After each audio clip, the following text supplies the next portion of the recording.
Welcome to the Sportscast, October 26, 2018. If you haven't yet, please subscribe on YouTube, Periscope, and iTunes.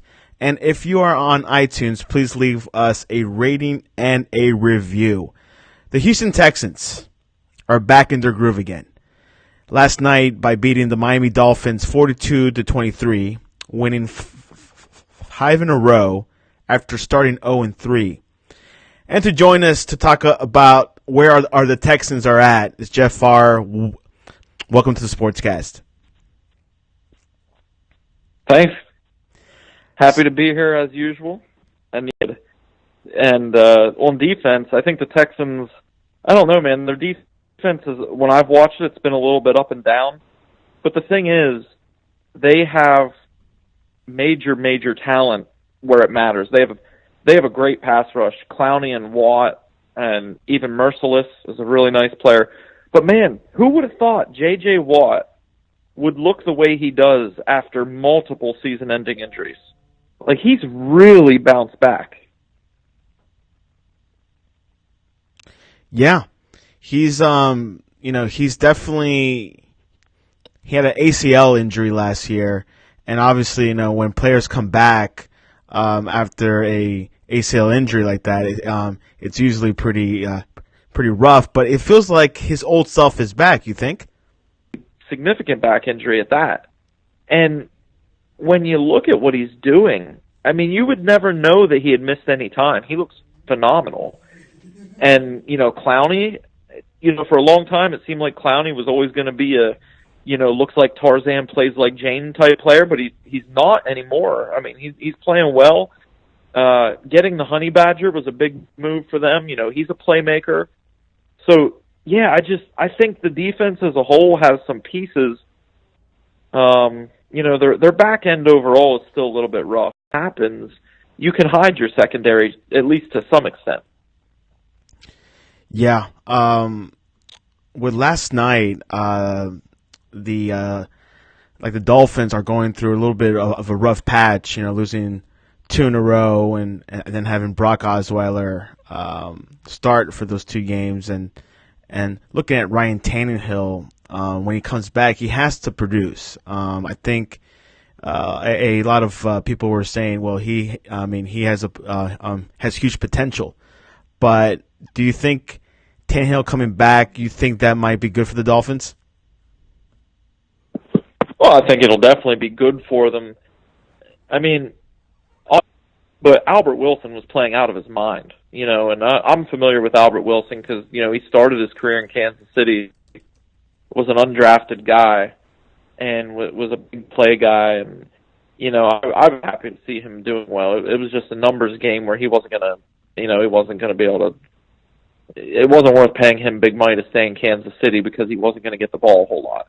But for him to be able to go to Miami and be the guy, or at least one of the top guys, they gotta. It's going to be tough to replace him. I mean, unfortunately, I think that's a little bit undersold. But when Tannehill comes back, that's going to stabilize things a bit, because not that Tannehill's incapable of a bad play, but the thing that drives you nuts about Osweiler is it just seems as though he just he has a flair for the dramatic in the wrong way. He's always involved in a really bad turnover at a really bad time, and those are the things that crush you, because when you're beat up, you're going to be playing in these close games, and you can't have those big turnovers because those lose you games. Last night, also for the Texans, they lost their wide receiver Will Fuller for the season after he tore the ACL in his right knee. How much of a loss is that for the Texans? I mean, that's gigantic. He was their deep threat. He's the guy that spreads the field, allows them to spread the field. He takes the top off of defense. And, unfortunately, DeAndre Hopkins, I mean, he's unbelievable. You could make an argument. I don't know that he's necessarily the best receiver in the NFL, but you could at least make an argument for it. Right. He's in the conversation. It's going to, what happens when you lose the speed on the outside, Hopkins isn't a burner. right? I mean, I'm not saying he can't beat you deep, but that's not his game. Running away from people isn't his game, is what I should say. And when you have Fuller on the other side that stretches the field, it creates space for everybody else. So the challenge for the Texans is going to be without that, they can just blow past people. How are you going to create space in your offense? What are you going to do to make sure that you still get some favorable matchups for Hopkins, and that you can run the ball with Lamar Miller? Lamar Miller looks pretty good too. So they're going to miss him, and it's going to take some time here, I think. I know they play Denver next, which, Denver hasn't necessarily been good this year, but playing at Denver isn't an easy task, and the defense plays well at home. So that's not necessarily a great first game to try to get it together with. Would you agree that the Texans' O-line is not the best? Oh, I think that's their biggest weakness. Their offensive line's a problem. I mean, there's no other way to say it. Their offensive line is. I worry. So Watson's great at extending the play, and you don't want to take that away from him. It's the same with guys like Mahomes and Rodgers and, even Brady. He'll slide around in the pocket to keep the play alive. Quarterbacks that are great playmakers are going to do that. But playing behind that line and having that mentality of trying to make every play, they've got to find a balance there so they don't get Watson, destroyed before they make it to the midway point here. Yeah, that's gonna be interesting. We'll see how the Texans go. How would you rate them? Do you think they're in like the top 3, top 5, or where do you put them at in the AFC? I think if you look at the AFC as a whole, I think the Chiefs and Patriots are the class of the AFC. They're both. The Chiefs' defense is starting to play a little bit better. The Patriots on defense, they haven't been good for a couple years, but they'll make enough timely plays to win a lot of games. So, and both teams can score a bunch. So I think they're the 2 top teams in the AFC. And then when you look at that next bunch, you have the Jags, who they don't look good right now. I think if their offense gets a little healthier, they might be able to get back on track because the defense is still just loaded with talent. The Steelers are a team that I think got written off too soon. Now, the Steelers' defense, I think, their secondary is a mess, and I don't think their pass rush is very good, except, T.J. Watt once every 4 weeks has a 3-sack game, against John Jones off the street or whatever. But the Steelers are going to be there because their offense is so dynamic. The Bengals, I don't know if we should write them off yet. They might be in that next group. And the Ravens, the Ravens defensively, especially with the recent Jaguars struggles, you might be able to make an argument that the Ravens have the best defense. And then after that, I see and the Chargers. I'm overlooking the Chargers. So the Chargers are 5-2, and their only 2 losses are to the Rams and Chiefs. Wow. So they're going to be there. So I don't think the Texans are better than those teams. Now, you can make an argument that they did beat the Jaguars, and so obviously they deserve credit for that. But when I look at it, I look at the long term, and how is the season going to unfold? And I could be proven completely wrong. But I just keep looking at the Jaguars roster, and I don't think they can continue to be as bad as they are right now. I think they went into that game against the Chiefs, and they thought they were just going to out-physical them and beat them by double digits. And when the Chiefs hit them back and end up blowing them out, I think there's a lot of guys on that team with big egos, and they're not used to that happening to them. And I think they just flat out didn't show up against Dallas the next week. And so they've had a rough stretch, but I don't think they're going to stay down for the whole year. I think they'll bounce back at some point. How would you, you're right about like the Chargers. I think, they're definitely a team that you got to watch out for. And, but definitely the top 2 is the Patriots and the Chiefs, which you mentioned the Bengals this past weekend. Chiefs defeated the Bengals 45-10. How'd you see that game? Was that now proven that the Bengals are not as good as they thought people were thinking? Uh, that's hard because you don't want to make too big of a deal about one game. I don't think we should write the Bengals off yet. I say this every week, but there are teams in the NFL that you just look at their roster and say, man, they have a lot of talent. I really believe on both offense and defense, the Bengals are very, very talented.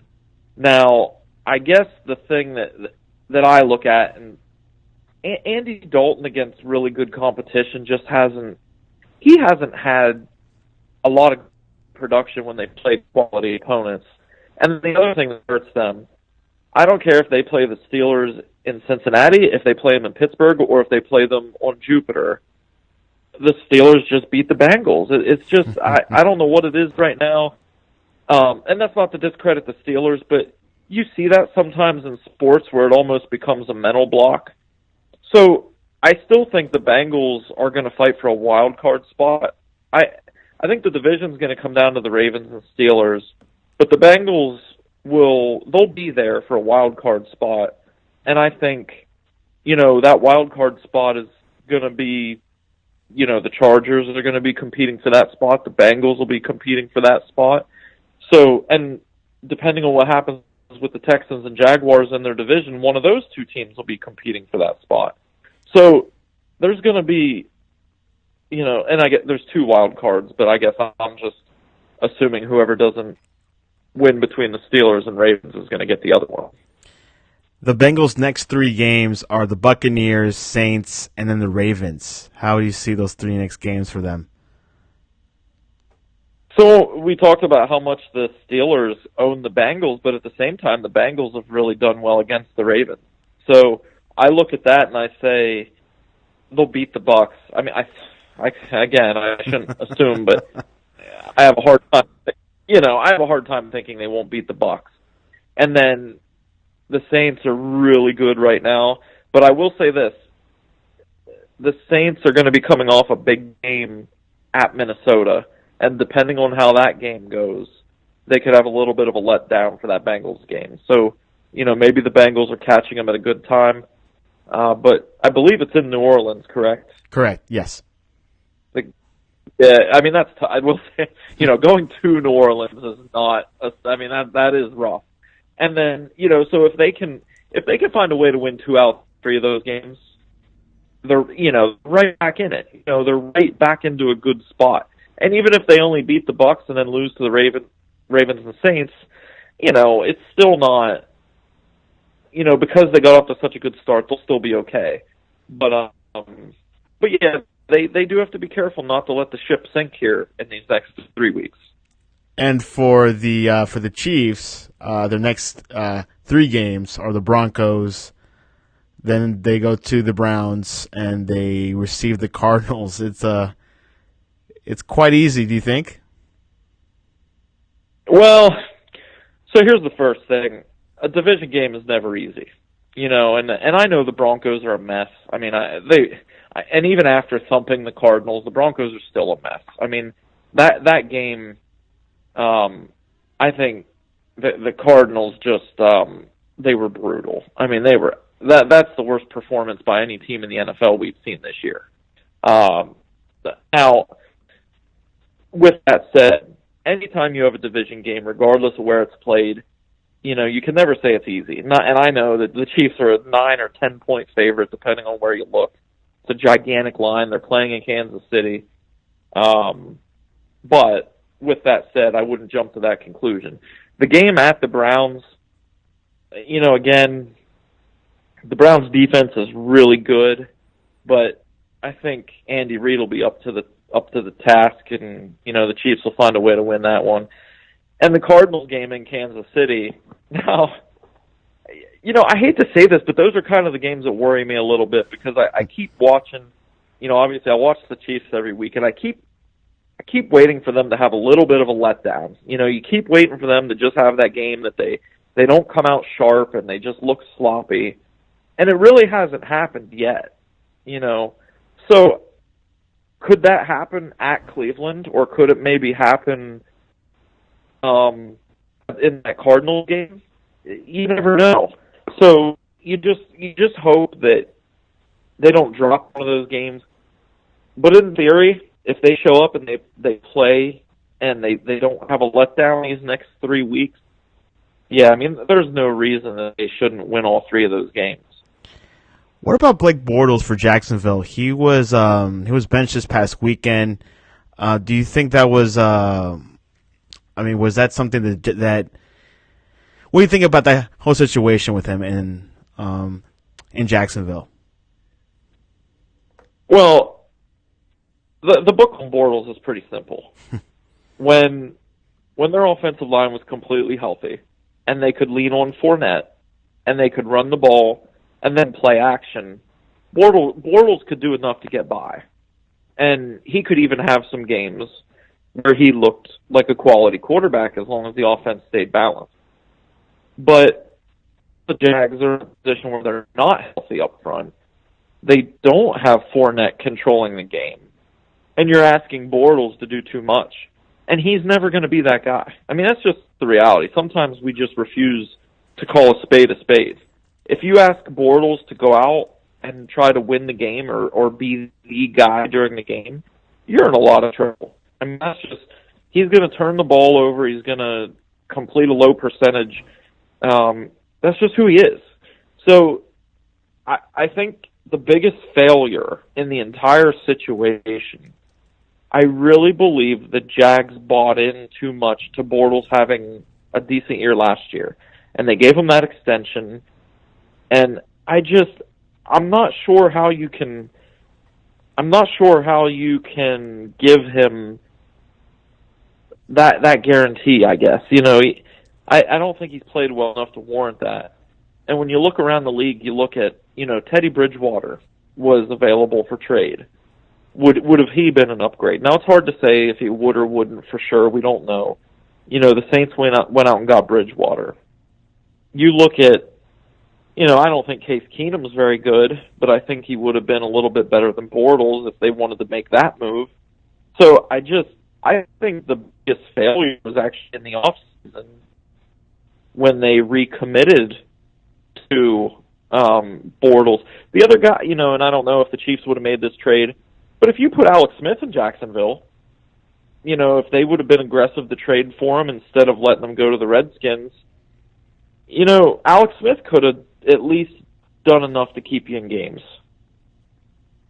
Yeah, there are definitely a few options out there that could have been done on Jacksonville's end. But I believe that the coach for Jacksonville has given confidence to Bortles that he will be starting this weekend. So he just had a little bit of a wake up call. So we'll see if that thing turns around in Jacksonville. Hopefully Fournette will come back. In trade news, the biggest trade so far is Amari Cooper to the Cowboys. What can you tell me your thoughts about that? I think the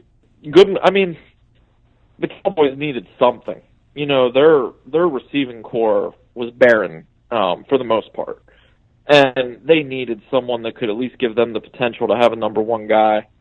But with that said, I was pretty stunned that they gave up a first-round pick.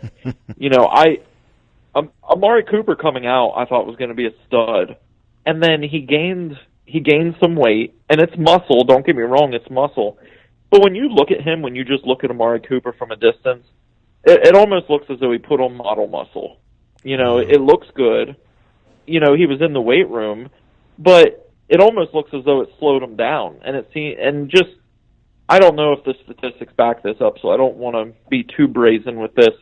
But just the games that I've watched, it seems as though he just has more drops since he put on weight. So I don't know if one thing has to do with the other, but I think it's the Cowboys, and you believe you can win right now. I get it because they needed somebody, but boy, if you're the Raiders, that you're tearing it down, and you get a first round pick for him. You have to be ecstatic with that. Speaking about the Raiders, you think Gruden is cleaning house and he wants to bring in his own players and start from scratch? I think it all comes down to one thing, And, in the NFL, you either have a quarterback or you don't. And, I mean, that's it. Like, if you don't have a quarterback, maybe once every 10 years the defensive team wins it just carrying an average quarterback. But for the most part, you better have a guy that can get it done. And I think all of this just comes down to Gruden looking at the team and saying Derek Carr isn't the guy. Wow. I think that's the beginning of it. I think that's the end of it. Derek Carr is not the guy, and Gruden doesn't want to keep having 6-10 to 10-6 seasons over and over and over again. Because as much as they were criticized for trading Khalil Mack, and I understand it because Mack is a great, great player, but let's say you keep Khalil Mack and you keep Derek Carr and you keep Amari Cooper. Well, where does that get you? You're going to win between 6 and 10 games on a yearly basis, but you're never going to be a true contender. And they have all this money tied up in Carr already, and the defense is it's been a long time since the Raiders have had real talent on defense, other than Mack, obviously. And I think Gruden looked at it and said, well, for the next 5 years, we can either be poor to average to maybe once in a while having a good year, or we can tear it down and try to be great. Now, do I think Gruden's track record for finding players in the draft is very good? Heck no. I mean, Tony Dungy built the Bucs. Gruden came in and won a Super Bowl with Dungy's roster and then gradually destroyed the roster. So I don't have confidence that he'll pick good players to rebuild the roster, but I do think that there's a method to what he's doing. I don't think it's just willy-nilly, no plan, trading players just for the sake of trading players. You think he's made up his mind on Carr? Absolutely. 100. I think he'd trade Carr tomorrow if he had the right offer. I think he's completely, and I think that's why, I think that's part of the reason that Carr is struggling even more. I don't think Carr's a real good quarterback. I think he's a pretty average quarterback. But I think he's playing worse than what he is because of that. When you go to work with a guy every day, like if you have a boss, right, and you know that boss doesn't being there, or you know that your boss isn't satisfied with your performance, and you go and work with that guy day in and day out, morning, evening, and night, you feel it. You know it. Like, you can't avoid it. And Gruden isn't exactly a guy that beats around the bush. He says what he's thinking. So I can't imagine what it's like walking into that locker room every day. It's got to feel like you're walking into fog. I agree. It's definitely, especially when there's like a new coach or new boss, you don't know like if he wants to keep you, but this is quite interesting with Gruden. He's cleaning house, leaving Mack. That's definitely a big red flag, and we'll see what happens. I think we'll see if he gets a quarterback from the draft next year and start from scratch and build from there. One more thing I want to talk about is the Lions. You think the Lions are kind of getting back into the groove as well? I was surprised. They were one of those teams that I kind of thought they were going to be awful, and they're really not. They're better than I anticipated. And the truth is, when we talked in the very first week about how we saw things playing out, I thought the Bears were going to be the better team. And I think maybe the Bears aren't as good as what I expected. And I'll tell you what, to get Snacks Harrison for a 5th-round pick, I'll tell you what, man, I don't know how there's a single team in the entire NFL that would not have been ecstatic to trade a 5th-round pick for Snacks Harrison. And I understand that it's a passing league now, but when you have a guy like Snacks, you can, if you play a 3-4, he's just going to take up 2 blockers pretty much every single play for the rest of his life, or for the rest of his playing career. And that helps your run defense tremendously. So I know the Giants are another team that's going to burn it to the ground, but I was just surprised that a fifth-round pick landed a player of that quality. We'll see what happens with the Lions with the new coach, and we'll see if they can make a challenger run. Maybe not go to the playoffs, but definitely make a good first year for the new coach. Ready for some predictions? Absolutely. Philadelphia at Jacksonville. Yeah, I just took all this time saying that I think the Jags are going to turn it around, but I think the Eagles win. I just, I don't like the combination of the Jaguars' beat-up offensive line against Eagles' front, and then trusting Bortles to make good decisions because he's going to be under pressure. So, do you trust that Bortles is going to make good decisions under pressure? I don't. I think Wentz will make just enough plays, and I think the Eagles will win a close game. Which we're seeing Wentz come back into his old self now. Yeah, I think Wentz has been fine. I mean, the quarterback always takes criticism when you're not winning. I think Wentz has been good. I think that, so the Eagles have been beat up on offense, and their running game, missing Ajayi is tough. But maybe Wentz tries to make a few plays that aren't there. But again, you can't neuter your quarterback, right? If your quarterback last year, before he got hurt, he was probably the MVP of the league. So you have to let him play his game. Sometimes he's going to turn the ball over because of it, but I think Wentz is, he's fine. He's one of the better quarterbacks in the NFL right now. Yeah, he's definitely going to be going down in the history books. The Baltimore Ravens at the Carolina Panthers. Man, that's a fun one. I think that's going to be more of a defensive game. Because the one thing I'll say for the Ravens, whether they win or lose, and they did lose at just horrific fashion last week, Justin Tucker missing the first extra point of his career that would have tied the game to go to overtime. That's brutal. But aside from that, the thing the Ravens do really well is they force teams to play their game. Every single Ravens game is this ugly defensive, slugfest. And the Panthers are pretty good up front. But I'll tell you, I think the Panthers will end up winning the game. I think it'll be one of those 24-21 Panthers win by a field goal. And just because, I think Flacco's played better this year than last year.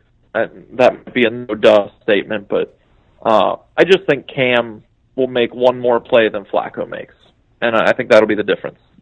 Interesting. Next, Broncos at the Chiefs. Yeah, I got to pick the Chiefs to win. I'm hesitant as to whether or not they'll cover the spread. And I always get nervous. Earlier this year, the Minnesota Vikings were a 14.5-point favorite against the Bills at home, and they lost the game. It's not that they didn't cover, they lost. Now, I don't think the Chiefs will lose, but I also think the Broncos will at least give it a good fight. So I think the Chiefs maybe it'll be one of those games where the Broncos score late to make the score look a little bit better, but I could see this being a 7-point spread or a 10-point spread where the Chiefs will win, but they won't be as comfortable as what you may think. I like KC no matter what. Cleveland at Pittsburgh. Man, for Cleveland's sake, it's disappointing for them that they didn't get to play in Pittsburgh early and then play this game at home. Baker will give them a chance, and their defense, I keep saying this, but the Browns' defense is legitimate. It's not a fluke that they keep holding teams in check. I still feel as though the Steelers are a little bit, they're not quite clicking yet, but you have to take the Steelers at home. The Steelers, even though they've lost a couple games in Pittsburgh this year, generally speaking, Pittsburgh is a tough place to go and get a win. And I just think Roethlisberger will just make a play or two more than what Mayfield does. And I think that'll be the difference. But I do think it'll be, a 7-point game. It'll be a one-score game. You think Bell like we'll be back this weekend or next weekend? From what I've gathered, I think he's going to make sure that he comes back after the trade deadline because he doesn't want to get traded. So my guess is I believe Tuesday is the trade deadline, so I think he'll come back Wednesday. I think he'll be back Wednesday after the trade deadline is passed. Yeah. His situation, is it like unusual, or you think what he's doing is just a business move, what he's doing? Well, I think it's really simple. I think if he hadn't got himself suspended 3 times or 2 or 3 times, that the Steelers would have gave him the money he wanted and they'd be living happily ever after.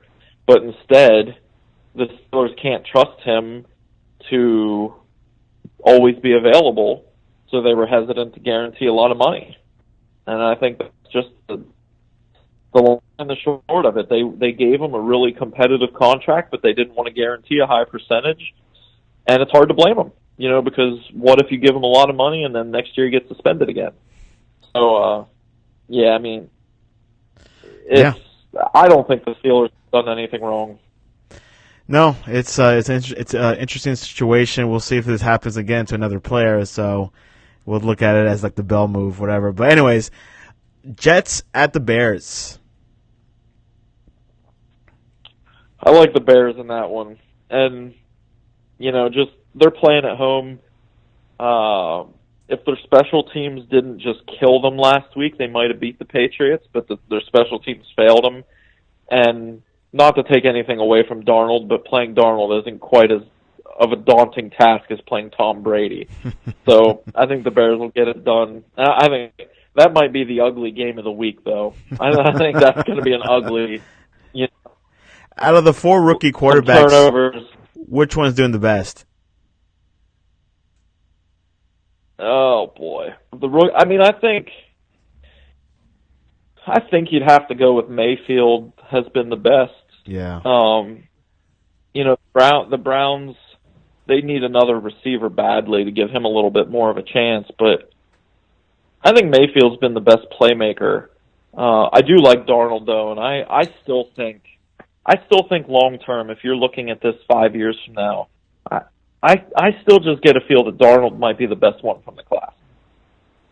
Yeah, I really think he was well received in New York, and I think they really like him, and they're very patient with him. So it's not like, he could lose every game this year, but fans will be saying it's okay. We know you're the future. Green Bay at the Rams. This is going to be the upset special. Ooh, really? I believe the Packers are big time underdog. Yeah, just a feeling, just a gut feeling. The Rams really haven't been challenged. They haven't. I'm not saying they haven't played any quality teams, but I don't think they've really been truly challenged defensively. Now, again, the Rams' offense is going to score a gazillion points every week because they have playmakers everywhere.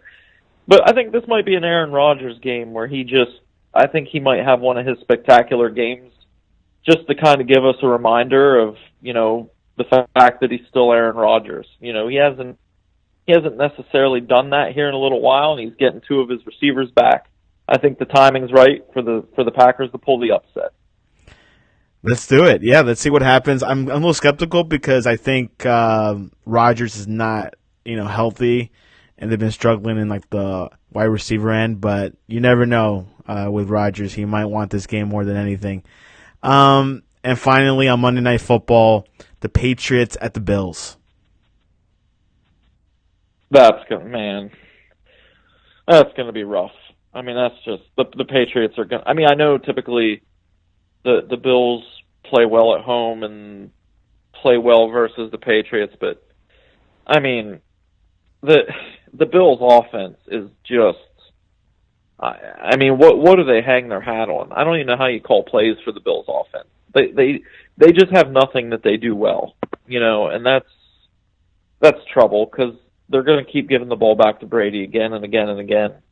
I don't think that's going to be a close game. I think the Patriots win by double digits. And one more for the World Series.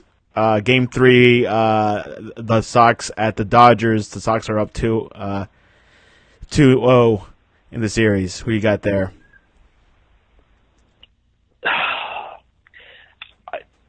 Again, gut feeling just from what I've seen and hearing the teams talk and where they're at. I think this Red Sox team is just kind of ready to finish things. I do. Wow. I think the Red Sox are going to win Game 3, and I think they're just. So sometimes there's just teams that once they get to the championship, you just know, and you hear them talk, you see the way they carry themselves, and you just think they're going to get it done. And I think this year's Red Sox team is going to be looked back on for a while as a special team, and I think they're going to win Game 3, and then I think they might just finish it instead of going back to Boston. There you have it. Boston will go 3-0 after tonight. The game's tonight, actually. But definitely a lot of good games going on this weekend. Green Bay at the Rams. Even though I think the Rams are going to win, it will be one of the biggest games this weekend. And in New England and Buffalo, maybe we'll see. I am not really impressed with Buffalo, but we'll see what happens on Monday night. Jeff, how can people reach you? Best way to follow along is on Twitter at JT Fawver. JT Fawver. As always, that's great right. Awesome, very much. Well, Jeff, thanks for coming on to the Sportscast. I'll see you next week. All right, thank you, Santiago.